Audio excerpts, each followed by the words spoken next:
آغاز میں ذکر کریں گے غزہ کی تازہ صورتحال سے آپ کو اپڈیٹ کرتے ہیں۔ نہتے فلسطینیوں پر اسرائیلی بمباری کو 1 ماہ مکمل ہو گیا ہے۔ غزہ کھنڈر بن گیا۔ جنونی صہیونی فورسز کی ایک رات میں 2500 حملے، مزید 280 فلسطینی شہید ہو گئے ہیں۔ غزہ میں انٹرنیٹ سروس ایک بار پھر منقطع، رابطوں میں رکاوٹ ڈال کر اسرائیل کا مظالم چھپانے کا منصوبہ۔ المغازی پناہ گزین کیمپ پر بڑا حملہ کیا گیا، نہتے لوگوں کو نشانہ بنایا گیا۔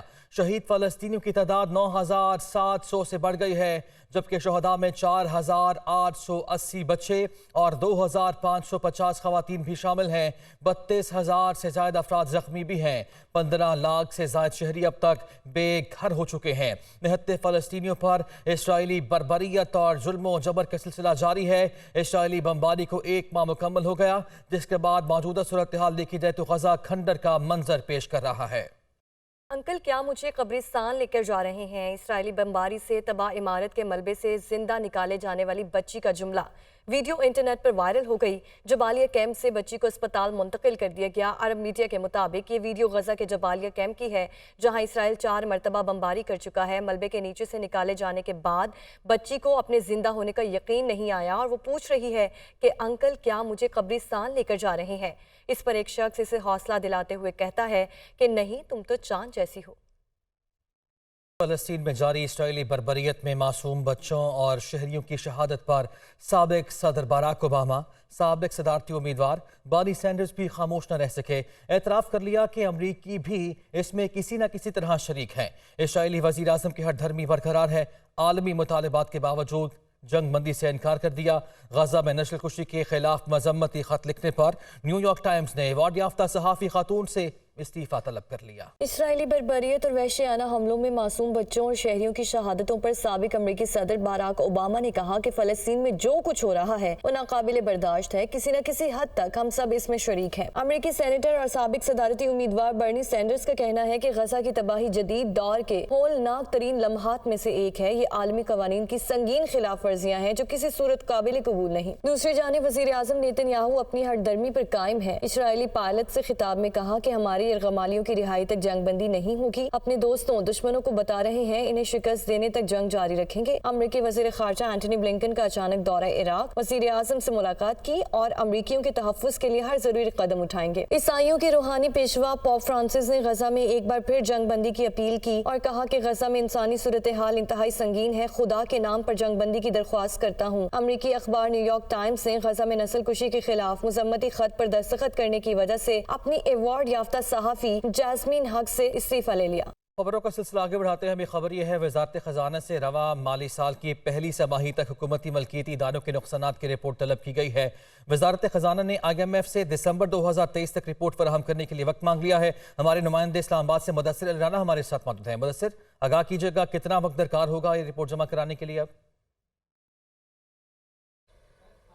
جی، وزارت خزانہ اور IMF مشن کے درمیان نجی ہوٹل میں تکنیکی سطح کے مذاکرات جاری ہیں اور ذرائع وزارت خزانہ کی جانب سے بتایا گیا ہے کہ IMF مشن کے ساتھ جو وزارت خزانہ کے مذاکرات ہوئے ہیں اس میں IMF کی جانب سے یہ مطالبہ کیا گیا ہے کہ جو حکومتی ملکیتی ادارے ہیں ان کے نقصانات سے متعلق مفصل رپورٹ جمع کروائی جائے۔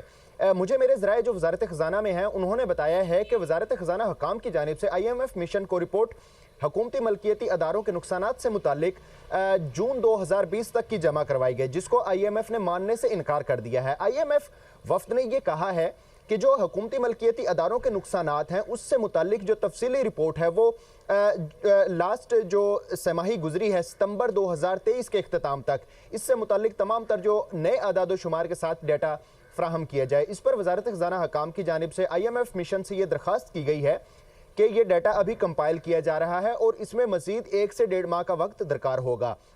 IMF حکام کی جانب سے یہ بھی درخواست دی گئی ہے کہ جب مشن کے ساتھ یہ مذاکرات ختم ہوں گے اور مشن واپس روانہ ہو جائے گا اس کے بعد آئندہ ماہ آن لائن جو ہے وہ IMF کو یہ ڈاکومنٹ شیئر کر دیے جائیں گے اور مفصل رپورٹ میں بتایا جائے گا کہ اس وقت جو تمام حکومتی ملکیتی ادارے ہیں उनके नुकसानात कहाँ पर पहुँच चुके हैं, क्योंकि जो दस्तावेज़ मुझे मौसूल हुए हैं उसके अकॉर्डिंगली वज़ारत ख़ज़ाना हकाम की जानिब से ये वक्त मांगा गया है कि दिसंबर 2023 तक रिलीफ फराहम कर दिया जाए और उसके बाद नए आदाद शुमार हुकूमती मलकियती अदारों के नुकसानात से मुतालिक पेश कर दिए जाएंगे।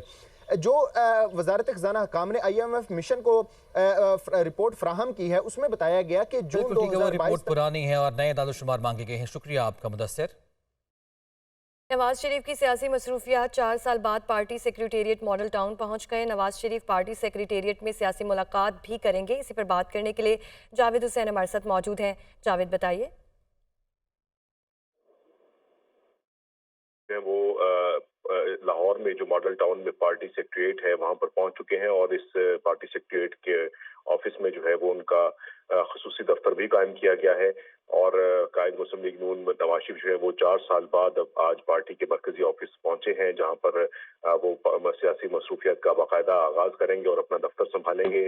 जो ज़राए बता रहे हैं कि मरीम नवाज भी उनके हमरा हैं और पार्टी की जो मरकजी क़यादत है उन्होंने मरकजी दफ्तर में उनका इस्तकबाल किया है और इंचार्ज जो सेक्रेटरीट हैं मुस्लिम लीग नून की अनुषा रहमान वो मुख्तलिफ शोबों बारे जो है वो नवाज शरीफ को ब्रीफिंग भी देंगी और पार्टी ऑफिस के जो मुख्तलिफ अमूर हैं वो सर अंजाम देने के हवाले से जो है वो इकदाम किए जाएंगे। तो इस हवाले से मुस्लिम लीग नून के जो कायद हैं नवाज शरीफ वो पार्टी सेक्रेटरीट पहुंच चुके हैं जहां पर वो सियासी मुलाकातें भी करेंगे और बाकायदा तौर पर अपने दफ्तर का चार्ज संभालने के बाद जो अपनी पार्टी के अमूर हैं वो सर अंजाम देंगे। पार्टी के अमूर सर अंजाम देंगे। जावेद हुसैन हमें अपडेट कर रहे थे, आपका शुक्रिया।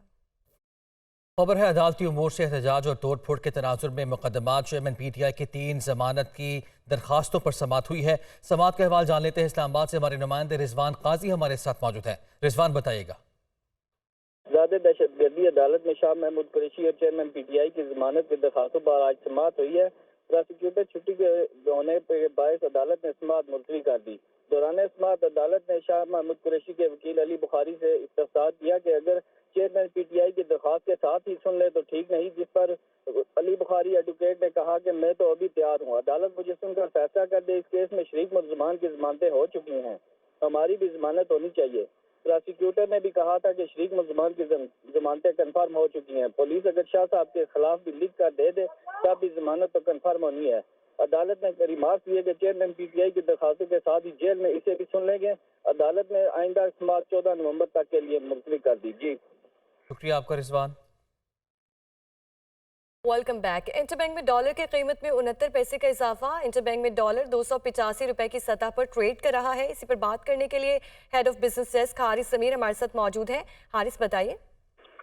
मतलब नए हफ्ते का आगाज हुआ है और मंडे के दिन जो है थोड़ा सा प्रेशर होता है इम्पोर्ट्स का, क्योंकि 2 दिन छुट्टी होती है तो उसकी अमाउंट है तकरीबन, जो बैंकिंग जराए बोल रहे हैं, तकरीबन 60 to 75 मिलियन डॉलर्स की इम्पोर्ट पेंडिंग है, जिसकी वजह से जो है प्रेशर आया। प्लस ये कि एक्सपोर्टर्स की जाने से जो है वो सेलिंग कुछ कम हो रही है, क्योंकि उनको लगता है कि शायद डॉलर यहाँ से बढ़ेगा, क्योंकि IMF और जो गवर्नमेंट की टॉक्स हो रही हैं उसमें जो सामने जो फिगर्स आ रहे हैं उससे लगता है कि हमें जो डेट पेमेंट्स के जो मसाइल हैं वो थोड़े ज्यादा हैं और हमारा फाइनेंसिंग गैप पहले जो 3 to 4 बिलियन डॉलर्स का कैलकुलेट किया जा रहा था वो 6 to 8 बिलियन डॉलर है, तो हमें मजीद लोन लेना पड़ेगा ताकि इस साल जो हमारी अदायगियां हैं वो पूरी की जा सके।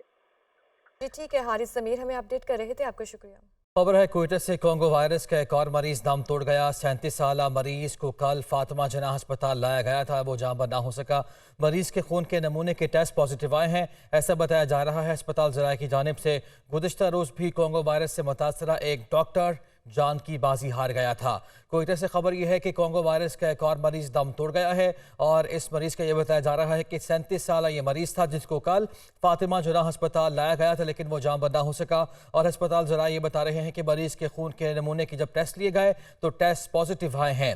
गुज़िश्ता रोज़ भी कोंगो वायरस से मुतासरा एक डॉक्टर जान की बाजी हार गया था। कोयटा से नाज़रीन आपको आगाह कर रहे हैं, कोंगो वायरस का एक और मरीज दम तोड़ गया है। और शिमाली वजीरिस्तान में महकमे तालीम में गैर कानूनी भर्तियों का इंकशाफ। सब डिवीजन रज़मक के नौजवानों के गवर्नर, वज़ीर आला और दीगर हुक्काम को खतूत। गुज़श्ता 1 साल के दौरान 40 से ज़ायद गैर कानूनी भर्तियाँ की गई हैं। ख़त का मतन मेडिकल बुनियादों पर रिटायर एहलकारों के 3rd डिवीजन पास बच्चे भी भर्ती किए हैं। भर्ती होने वालों में कम उम्र एहलकार भी शामिल हैं। इसी पर बात करने के लिए आमिर जमील हमारे साथ मौजूद हैं। आमिर बताइए। जी बिल्कुल, देखें महकमे तालीम में अंधेर नगरी चौपट राज की मिसाल जो है बिल्कुल उस पर पूरी उतर रही है।